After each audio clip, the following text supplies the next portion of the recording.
Kesultanan lah. Jadi saya ulang, dari segi politik sah-sah saja pemerintah RI mengalih perusahaan-perusahaan asing itu menjadi perusahaan pemerintah RI. Tapi jangan lupa dan ingat bahwa lahan tanah tempat berpijak berhak dari perusahaan itu adalah tanah dari masyarakat wilayah di bawah pimpinan Sultan Delhi. Itu masalah perdata, tidak masalah politik.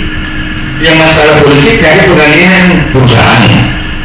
Yang masalah hukum perdatanya, lahan tempat berpijak itu adalah urusan hukum perdata. Nah, tidak berarti sekaligus dapat perusahaannya, dapat tanahnya oleh pemerintah RI, tidak. Mengenai hak politiknya, artinya mengambil alih perusahaan itu oke saja, internasional pun mengakui itu.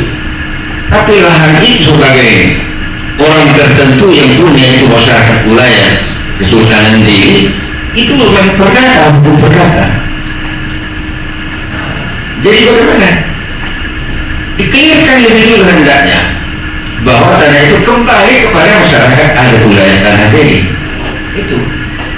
Baru kalau pemerintah berkepentingan berkeinginan hendak memakainya, atau meminjamnya, atau menyewanya, atau membelinya, itu tergantung kepada kesepakatan antara sultan dengan pemerintah. Jadi saya ulang, dalam hal tergesernya tanah-tanah wilayah Kesultanan Delhi yang sekarang dikuasai oleh pemerintah dan bahkan sebagian besar mungkin sudah jatuh ke tangan pengusaha swasta pun, adalah karena lupa dan lalai dan tidak memilah dan misal lebih dulu sejak awal tadi, di awal kemerdekaan, yang mana masalah politis, yang mana masalah yuridis, masalah hukum. Saya ulang lagi, secara politis boleh saja pemerintah mengalih perusahaan itu karena itu perusahaan asing, internasional mengakuinya itu.